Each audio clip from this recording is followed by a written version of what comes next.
강혜신의 오늘의 미국.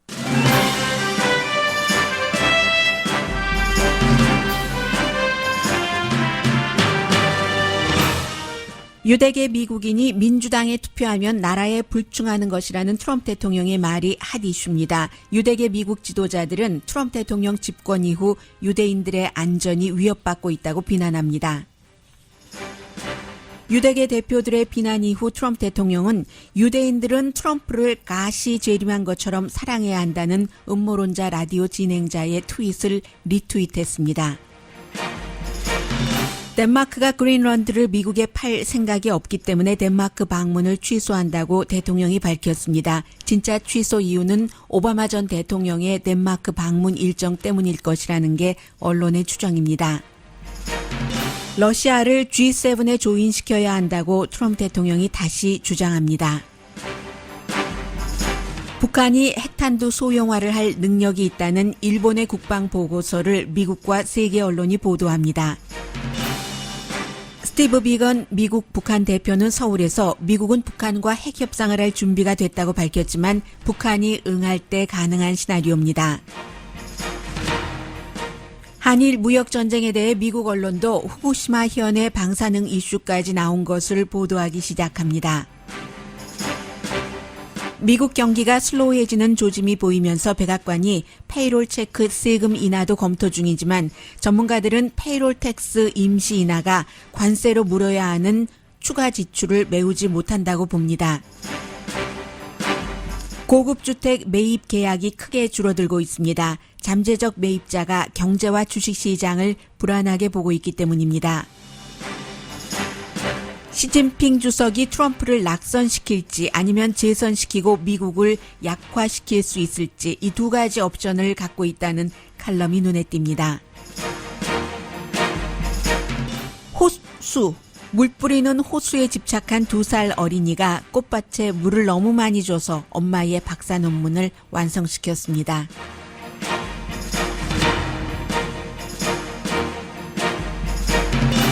여러분 안녕하십니까? 오늘의 미국 강예신입니다. 오늘은 먼저 미국의 다른 나라와의 관계이기도 합니다만은 국격이기도 하고 대통령의 인격이기도 하고 정책과도 연관되지만 어떤 땐 뉘앙스가 중요하고 하는 세 가지 주이시 아메리칸, 덴마크 방문, 러시아 이 세 가지부터 전해드리겠습니다. 그리고 제가 지금 전해드리는 이 세 가지는 한국 매체를 통해서 미국 뉴스를 전하시는 분들은 크게 그 매체에서 다루지 않은 그런 내용일 겁니다. 그래서 대부분 또 이제 특히 미국에서도 아침 뉴스의 경우는요, 저희 방송을 포함해서 시간도 촉박하고 저는 아침 뉴스보다는 2시간 더 여유가 있잖아요. 그래서 이제 미국 것을 더 파악을 할 수가 있고 저희뿐만이 아니라 모든 미국의 많은 한인 방송 매체가 상당 부분의 미국 뉴스를 한국 언론에 의존하고 있기 때문에 미국에서 실제로 가장 핫하게 다뤄지는 것이 제대로 보도가 되지 않을 때가 있습니다. 오늘 이 세 가지 이슈를 저는 묶었지만 그게 지금 미국에서 핫한 내용입니다. 일단 트럼프 대통령이 가장 최근에 트윗한 것 가운데 하나가 보수 라디오 진행자입니다. 작가이기도 하고요. 이 사람은 2008년도에 리버테리안의 그 당의 부통령 후보로도 나온 웨인 알린 루트라는 사람이 트윗한 것을 대통령이 리트윗을 했는데 어디에 사는 그 사람이 트윗한 걸 대통령이 리트윗한 내용입니다. 어디에 살고 있는 유대인이라도 트럼프 대통령을 가시 재림한 것처럼 사랑해야지 된다. 이렇게 썼거든요.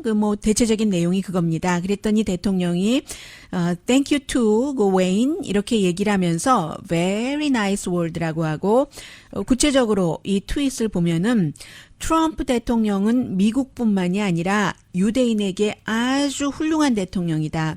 이스라엘을 위해서도 역사상 최고의 대통령이다. 이스라엘계 유대인들은 그를 이스라엘의 왕처럼 사랑한다. 이스라엘에서 보수적인 사람들이 트럼프 대통령 무척 사랑합니다. 킹 오브 이스라엘처럼 사랑을 한다. 그리고 재림한 갓처럼 그 유대계 미국인들은 트럼프 대통령을 사랑을 해야 된다. 그런데 but 하고 하면서 미국의 그 유대계인들은 트럼프 대통령을 잘 모르고 좋아하지 않는다.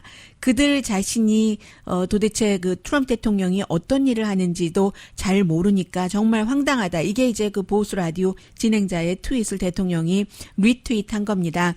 That's okay. 그것도 오케이라고 하면서 만일 트럼프 대통령이 지금 하는 그대로만 하면 모든 유대인, 블랙, 게이, 미국 모든 사람, 세상 모든 사람에게 가장 좋은 것이다. 그리고 제일 중요한 것은 일자리를 갖기를 원하는 모든 사람에게 트럼프 대통령이 대통령인 게 좋다 하는 길죠? 기니까 이제 몇 번에 나눠서 트럼프 대통령이 그대로 이것을 리트윗하고 맨 마지막에 제가 방송하면서 미국에서 오래 살지만 이 말 잘 안 쓰거든요.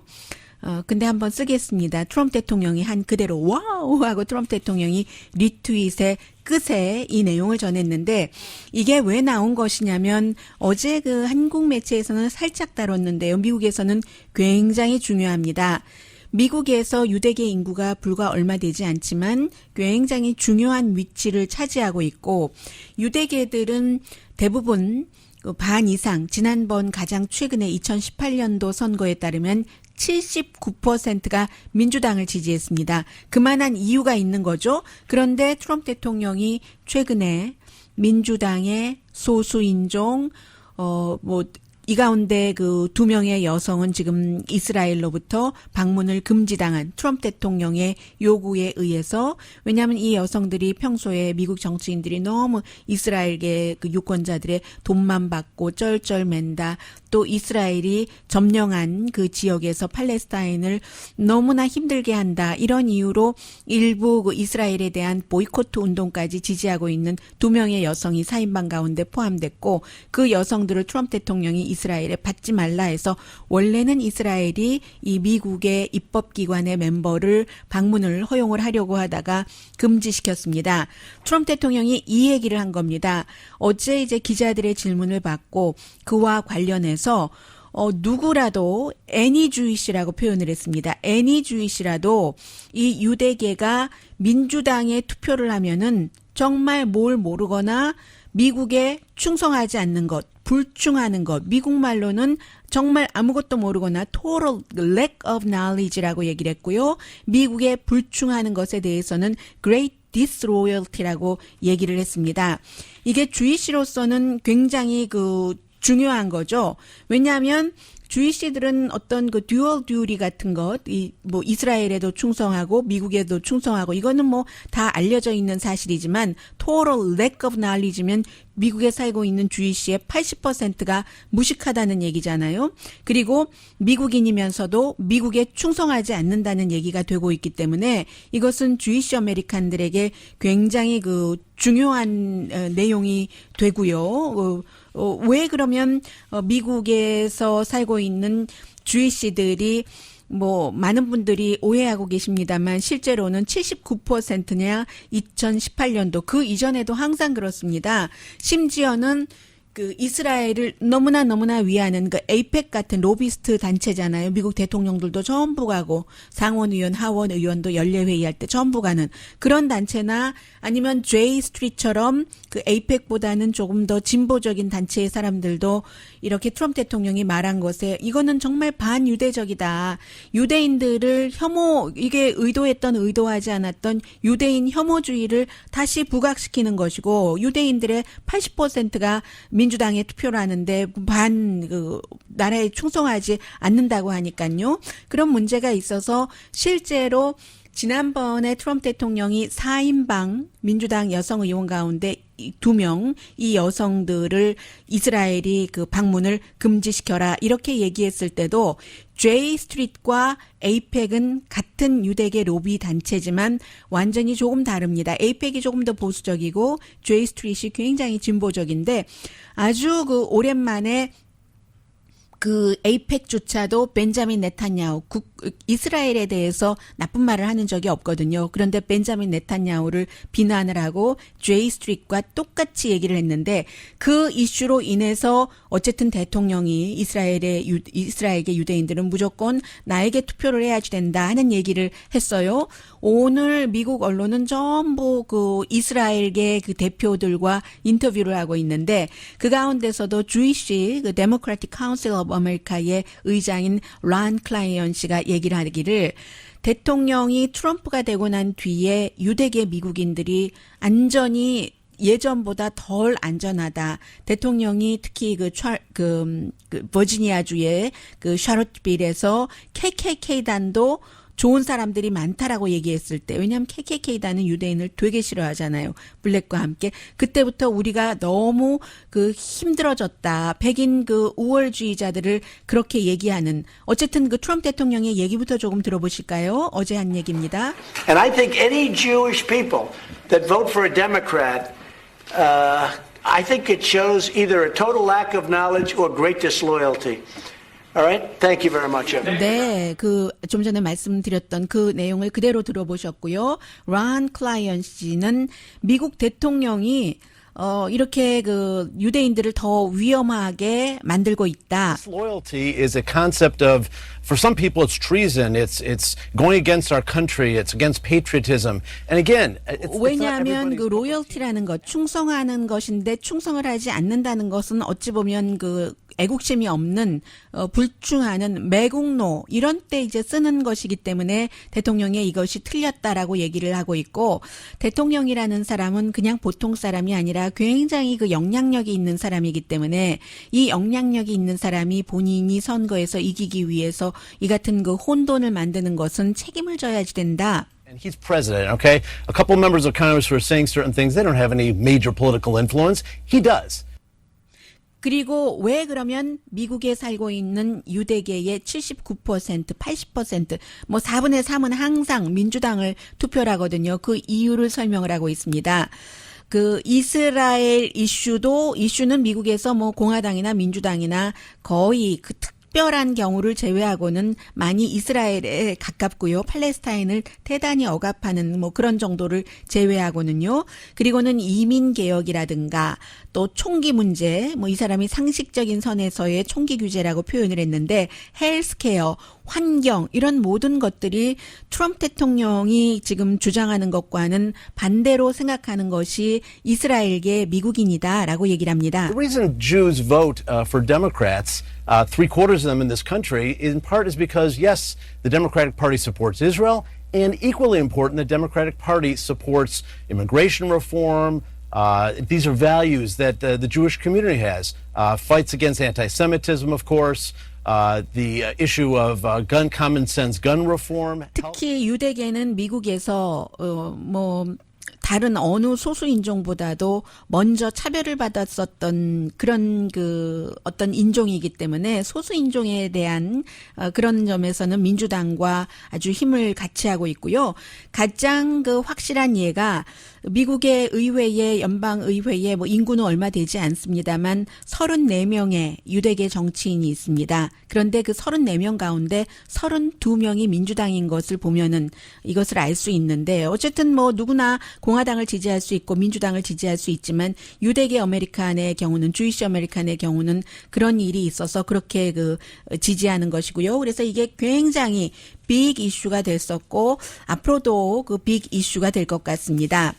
그리고는 또 바로 어떤 일이 있었냐면 지난번에 잠깐 말씀드렸던 뭐 덴마크를 원래 방문하기로 돼 있는데요. 9월 2일, 3일 대통령이 어제 갑자기 백악관은 방문한다 하고 또 그 덴마크 주재 미국 대사도 우리 다 레드카펫 깔고 준비가 돼 있다라고 얘기를 했는데 이 덴마크 대사가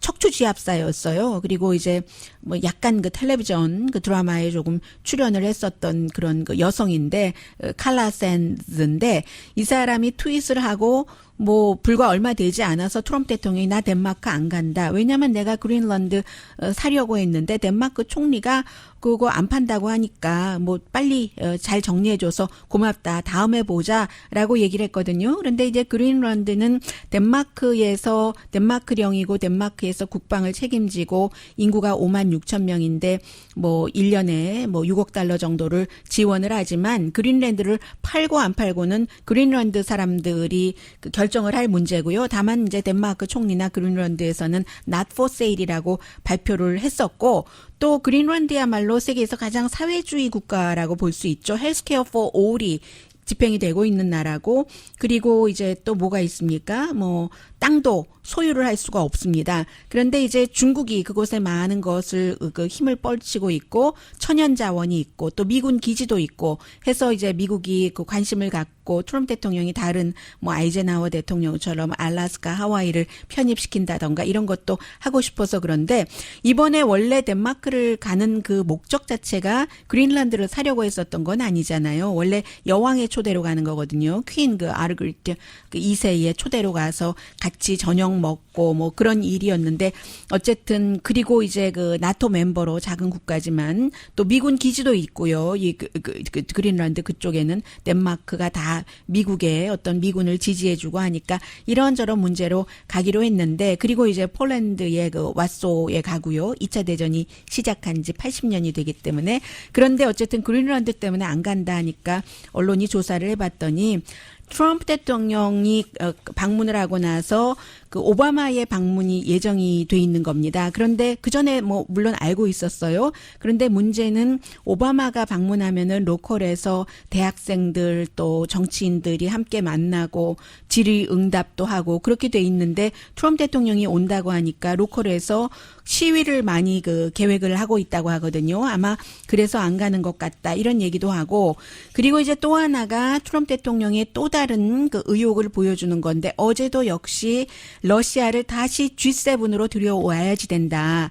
러시아가 G7 국가가 못된 것은 오바마 때문이다. 왜냐하면 그 오바마는 자신보다 블라디미르 푸틴이 똑똑하다고 생각하기 때문에 러시아가 G7에 가입하는 것을 막았다라고 얘기하는데 이건 사실과 다르고요.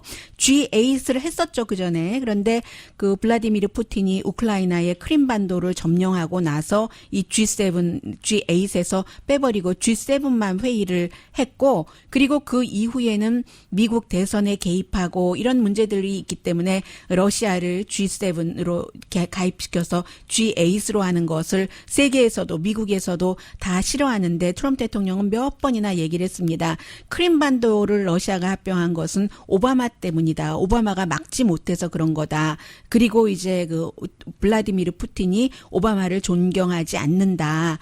나는 그 푸틴이 G7에 들어와도 상관없다. 지금 이게 세계 최고 지도자가 지금 하나의 인종 또 두 나라와 관련돼서 어제 아주 정말로 그 포커스를 받은 그런 이슈들입니다.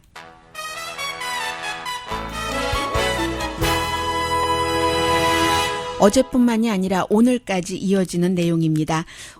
어떤 뉴스는 한국 관련이 미국에서 먼저 나와서 한국에서 되받아 보도하는 경우가 있고 어떤 경우는 한국에서 한참을 지난 뒤에 미국에서 보도하기 시작하는 이슈도 있습니다. 일본의 뭐 방사능 유출 그 문제가 미국이 후자 경우입니다. 잠시 뒤에 전합니다.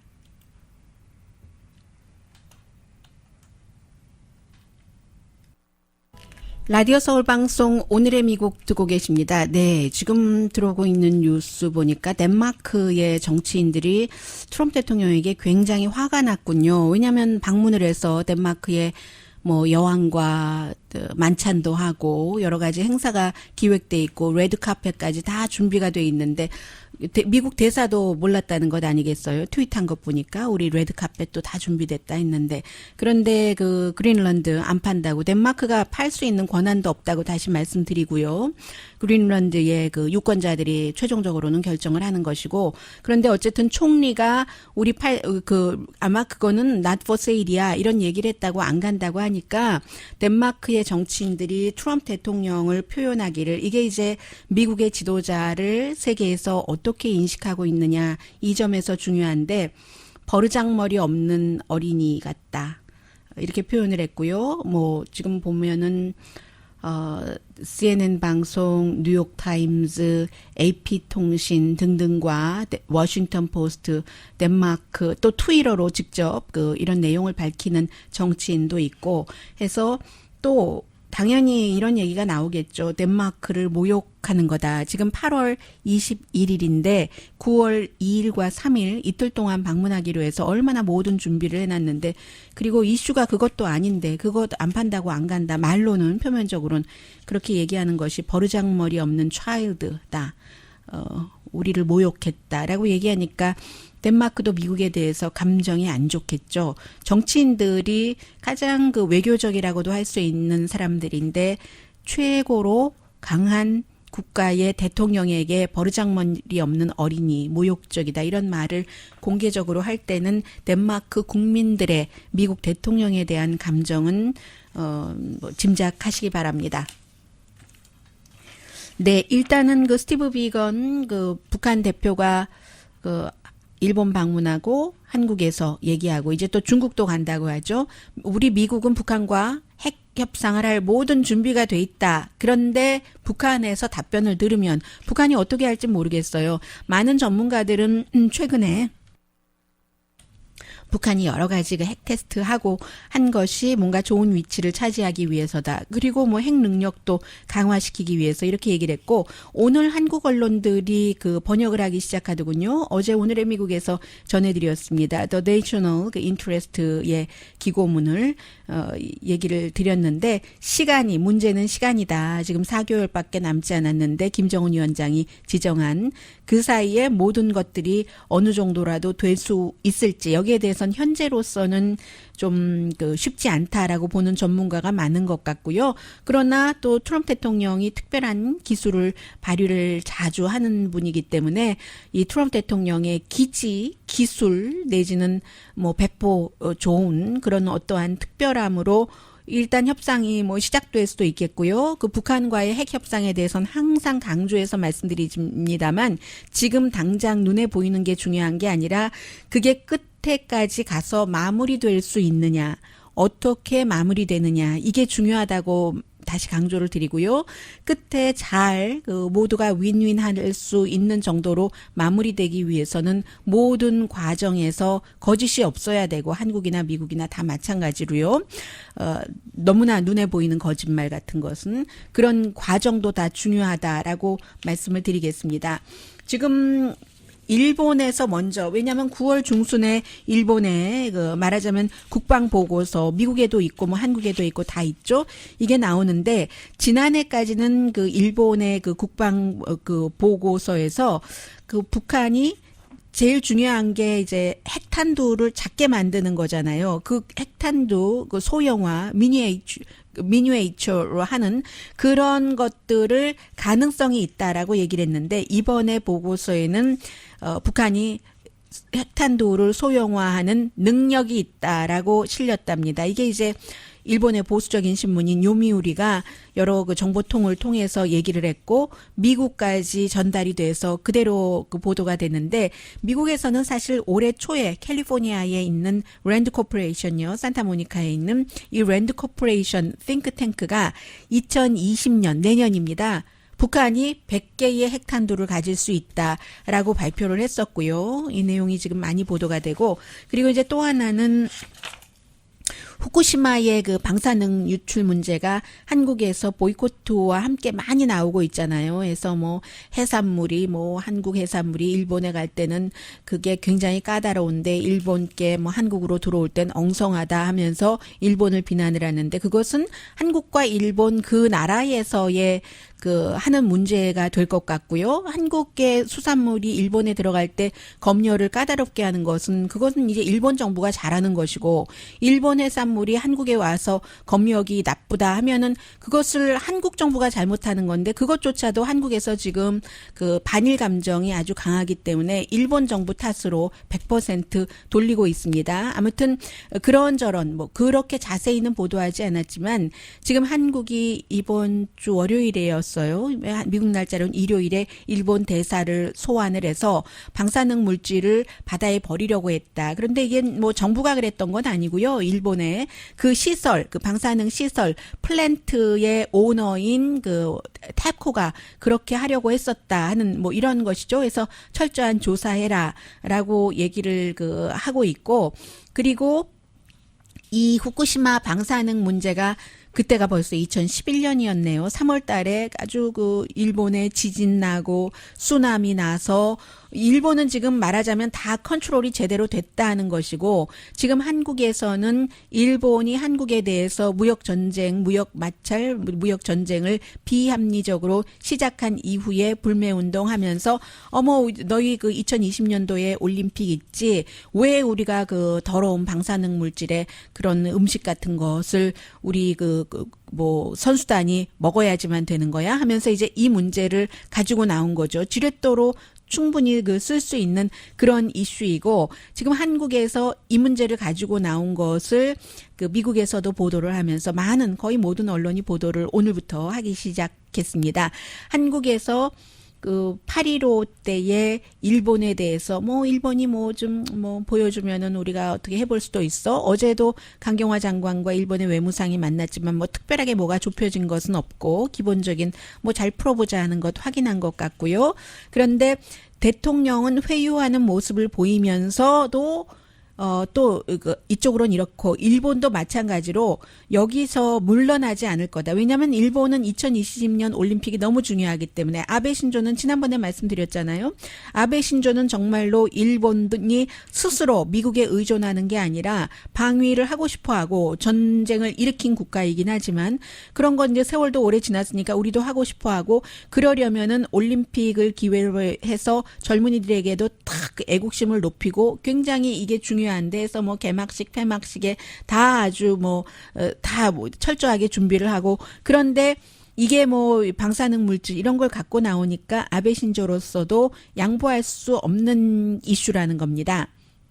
어느 언론인가요? 제가 하도 많이 봐서 어느 매체와 인터뷰했는지는 모르겠습니다만은 게이오 대학의 전에는 그 무역 관계자였고 지금은 교수를 하고 있는 기시 히로유키 그 교수가 얘기를 하는 겁니다. 한국에서 또 방사능 문제를 들고 나왔고 이게 아베 신조가 양보할 수 없는 것이기 때문에 무역 분쟁이 계속되든지 더 나빠지든지 일본도 이 문제에 대해서는 감정적으로 반응할 것이다. 올림픽에 대해와 연관이 되기 때문에 그런 얘기하고 있고요. 한국에서는 뭐 올림픽 위원회도 그렇고 그린피스에 또 의뢰를 했잖아요. 또 뭐 한국에 그린피스가 있고 또 거기에 한국인들도 많이 일하고 있으니까요. 그런 것들 그리고 한국 정부가 17개 아이템 뭐 티, 초콜릿까지를 포함해서 방사능 뭐 이게 물질이 들어갔느냐를 조사를 해야지 된다고 하고 후쿠시마는 지금 그 밖으로 나가는 것을 검사를 하는데 야후 뉴스인 것 같은데요. 이 뉴스, 블룸버그입니다. 일본 마켓이나 세계 어디에 나갈 때 그 세이프캐스트라는 그 자원봉사적인 그런 그 단체를 통해서 비영리 단체인가요? 통해서 그 조사를 하는데 도쿄의 방사능 레벨이 서울의 방사능 레벨보다 낮다. 로우하다 하는 내용까지를 미국에서 보도하고 있고요. 그리고 이제 이러한 것들을 미국에서 보도할 때는 결국은 그 쥐소미아 그 일본 말이 아니라 뭐 그 방위 그 정보 공유 그 약자죠. 이것 때문에 그러는 거죠. 2016년도에 북한의 핵 활동에 관한 정보 공유인데 그 전에는 이것도 완전히 이루어진 건 아닙니다만 미국이 각각 일본과 한국과 따로따로 하고 의견을 모아야지 되니까 시간이 걸리잖아요. 이 핵 활동에 관한 것인데 그래서 3국이 결국은 함께 하겠다는 건데 지금 그 일본의 그 한국에 대한 무역 전쟁 때문에 지소미아 8월 24일 아마 오늘 오후에 발표할 수도 있고요. 이것을 우린 안 하겠다라고 한국 정부가 할 수도 있는데 미국으로서는 아주 난감한 문제죠. 그래서 결정적으로는 지금 미국이 한일 무역 분쟁에 중재를 할 것인가? 트럼프 대통령 아직은 아닐 것이라고 보고 있고 어젯밤에 그 PBS 뉴스에서도 이 문제를 아주 깊이 다뤘는데 왜 2014년도 3월 달에 오바마 대통령이 네덜란드에서 그 지역의 핵에 관해서 연설을 하고 위안부에 관해서도 얘기를 하면서 위안부에 대해선 충분히 그 보상을 해야지 된다라고 그 얘기를 했었고요. 그리고 한 달 뒤에 제가 말하고 싶었고 말을 자주 했었던 것을 PBS가 어제 그대로 얘기를 해주더군요. 한 달 뒤에 서울에서 박근혜 전 대통령과 함께 공동 기자회견을 하면서 이게 PBS의 기자의 표현입니다. 오바마 대통령이 당시에 위안부에 관해서 일본에 압박했다. 그 다음날 바로 일본에 가기로 했었거든요. 위안부에 대해서는 정말 그건 terrible하고 그 egregious한 그 violation of human right, 인권에 대한 정말 지독하고 또 지독한 그 위반이었다. 이 문제에 대해서는 위안부 할머니들이 원하는 대로 해드려야지 된다. 이렇게 일본을 압박을 했었다고 표현을 합니다. 그런데 그 뒤에 한국과 박근혜 대통령과 일본이 합의를 한 것은 2015년 12월에 합의를 했는데 55명 그 살아계시는 생존자분들께 830만 달러 이렇게 하는 거 정부 돈도 아니고 그래서 거부하고 계시고요. 위안부 할머님들께서도 그렇게 한 것은 그 서로 그 합의를 해라라고 얘기했지 오바마가 이렇게 하라고 지시하지는 않았습니다. 오바마는 분명히 위안부에 대해서는 정말로 있을 수 없는 지독한 인권 위반이라고 일본에 압박을 했었다는 것 다시 전해드립니다.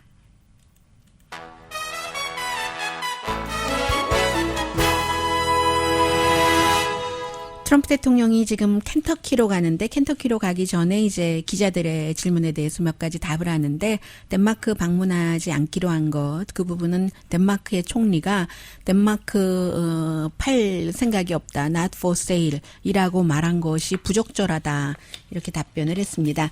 그리고 이제 중요한 것이 이 일은 의회에서 통과돼야지 되기 때문에 뭐 이루어질지 모르겠습니다만은 경제가 그 지금 백악관에서는 아주 좋다고 하면서 이자율은 1% 내려라. 1% 내리면요. 예전에 그 금융위기 때 2008년 그 이후에 직후에 0.75% 내렸던 적이 있거든요. 단기 기준금리를. 그보다 더 많이 내리라는 것이죠.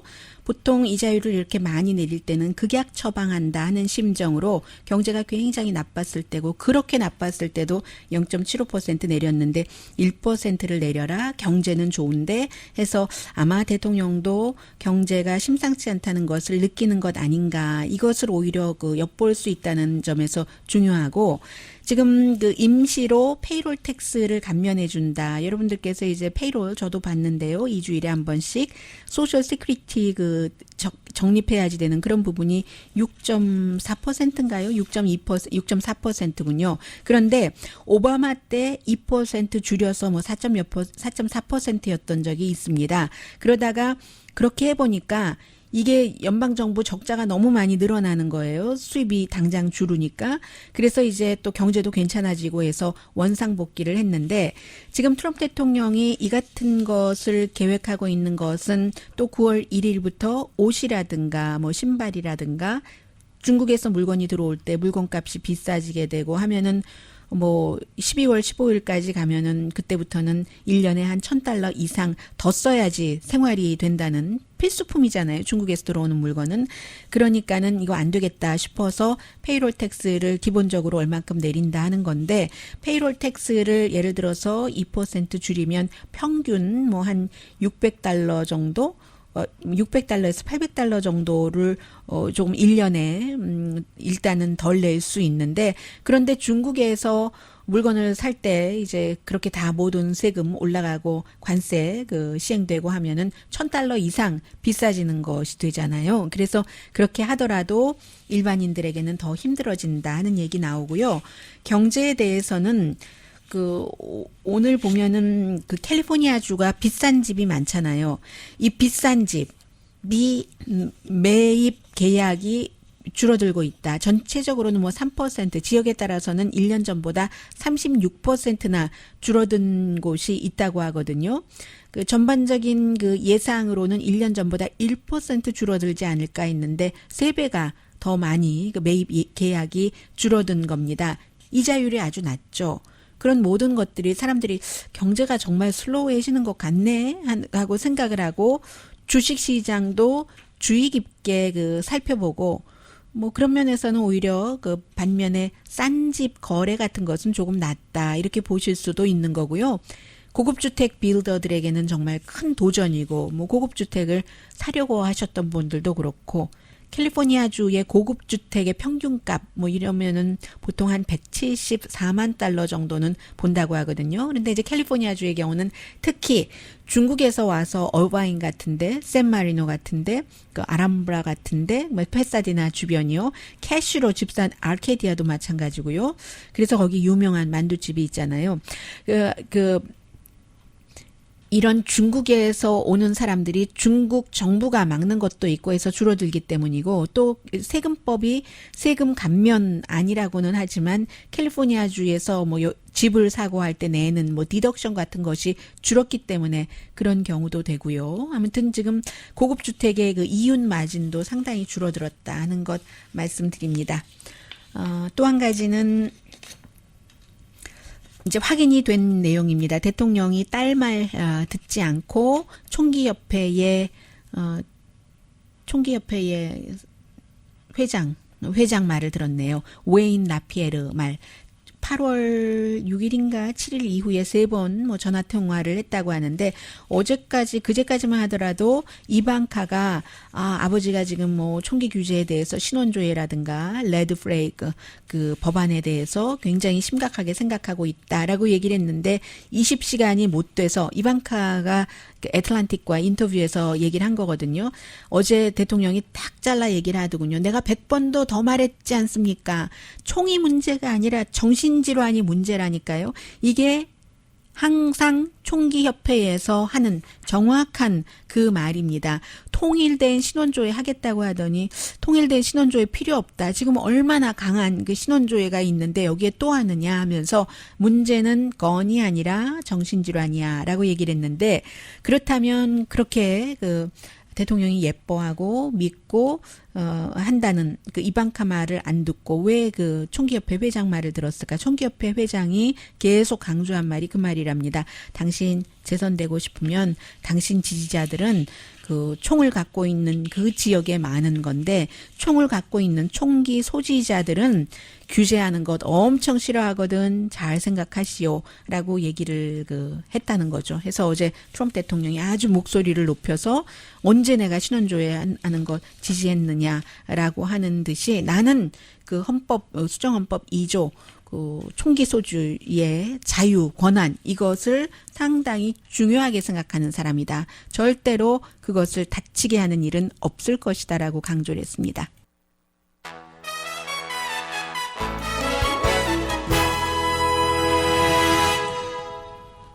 라디오 서울방송 오늘의 미국 듣고 계십니다. 네, 지금 대통령이 아직도 백악관에서 열정적으로 기자들의 질문에 답변을 하고 있습니다. 막 모션을 써가면서요.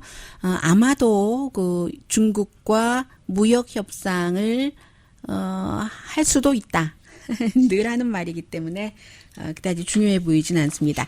시진핑의 선택. 오늘 워싱턴 포스트의 데이비 반드레일 그 칼럼니스트가 쓴 건데 소제목 자체가요. 트럼프를 파괴하거나 아니면 트럼프를 구하고 미국을 약화시킨다. 뭐 이런 얘기를 하고 있습니다. 그래서 지금 시진핑 주석으로서는 많은 국내외에 문제가 있는데 지금 미국과 관련해서 맨 마지막이고요. 세계에서 가장 인구가 많은 나라의 그 집권자잖아요. 독재자이기도 하고. 그 시진핑이 중국에 대해서 장기적으로 갖고 있는 목표는 세계에서 가장 강한 나라가 되는 건데 세계에서 가장 강한 나라가 되려면은 뭐 하드 파워뿐만이 아니라 군대 뭐 이런요. 소프트 파워, 탱크, 뭐 머신건, 수용소 이런 게 아니라 소프트 파워, 국제 조직에 속해 있고 아주 윤리가 단단하고 여기 도저히 아직 중국이 안 되는 거예요. 중국이 이미 강대국이다라고 얘기하시는 분들은 그 기준 자체에 이렇게 몸미달이 되기 때문에 인정받기 힘들다는 것을 조금 아셨으면 좋겠다는 생각 들고요. 또 외국의 원조도 많이 해줘야지 되고 중국 그런 거 아직 없잖아요. 그리고 무역 이런 문제, 협상력, 동맹, 또 동맹을 돌보기, 뭐 그런 거 하면 세일즈맨십도 있어야지 되겠죠. 이래야 가장 강한 나라가 되는데 중국은 아직 그게 안 되잖아요. 일단 기본적으로 홍콩 지금 또 긴장 한창인데 자부심도 많고 부자 도시인 홍콩 사람들은 중국의 컨트롤을 받기를 원하지 않고 여기에 군대를 투입했다간 1989년도 천안문 사태 이후에 공산당의 최대 도전이 되는 거죠. 대량 살상이 일어나니까 하드 파워를 쓰면 안 되는 거죠. 세계 지도 국가가 되려고 하면은 이번에 이제 그 하드 파워를 잘못 쓰면 큰 실수를 하는 것이고 그 밖에 이제 뭐 대만도 있고요. 경제 성장은 뭐 30년 동안 쭉 이어왔었는데 이것도 요즘 별로고 부자 도시를 평화롭게 컨트롤하지 못하면서 세계 파워 국가가 된다. 이런 그것은 현실에는 없습니다. 그리고 이제 뭐 중국의 서쪽에 그 위구르족에는 아직까지 하드 파워를 많이 쓰고 있고 무슬림 그 소수 인종을 학대를 하고 이런 것은 꼭 중국뿐만이 아니라 인도에도 영향을 미치잖아요. 그 근처 나라에 인도는 뭐 항상 중국과 인구면으로나 여러 가지 자연스러운 라이벌을 어느 정도 유지하고 있는데 인도도 위구르족을 저기서 저러면 우리도 뭐 캐슈미르 등등 해서 뭐 억압해야 할 수도 있겠어. 이렇게 다른 나라에 그런 나쁜 불씨를 뿌리면서 세계의 최고의 나라가 될 수도 없고 그리고는 가장 중요한 게 트럼프 테스트라고 표현을 하는데 트럼프 대통령의 무역 전쟁의 그 목표가 무엇이든지 간에 그 전술을 쓰는 것을 보면은 그 목표 자체는 공화당이나 민주당이나 지지하는 사람이 많습니다. 그런데 전술이 시진핑의 인내력으로는 한계를 느끼게 한다는 얘기입니다. 그런데 중국 사람들은 그 60%가 아주 부자가 된 사람이 많지만 지난 30년 동안 하루에 $10 미만으로 살고 그 사람들은 뭐 대부분이 뭐 투표권이 확실하지 않거든요. 그러니까 그 시진핑으로서는 무역 전쟁을 조금 길게 갈 수도 있는 겁니다. 점점 힘들어지는 사람 투표권도 없는데 뭐 난 투표도 치르지 않고 트럼프 대통령 선거 때까지 그렇게 갈 수도 있다는 거죠. 그러면 이제 미국도 2020년 협상이 안 되면 트럼프 대통령이 좀 전에 할 수도 있다고 얘기를 했는데 경기 불안 가능성도 높아지고 재선 가능성이 줄어들죠. 그런데 두 번째 선택은 그 시진핑이 조금 양보하는 척하면서 트럼프가 승리했다고 선언을 하게 하고 마켓은 좋아하고 그렇게 될 경우는 또 시진핑이 4년을 더 트럼프 아래서 고통을 받아야지 되니까 이 시진핑이 어느 것을 선택을 할 것인가, 트럼프를 당선을 시킬 것인가, 아니면 트럼프를 떨어뜨리게 할 것인가, 이 모든 것을 시진핑이 할 수도 있다. 시진핑 손에 있기도 하다 하는 내용입니다. 대신에 이제 그 트럼프를 당선시키고 나면은 시진핑은 어려워져도 미국 내에서 분열이 있잖아요. 그런 것으로 미국을 약화시킨다는 전략이겠죠.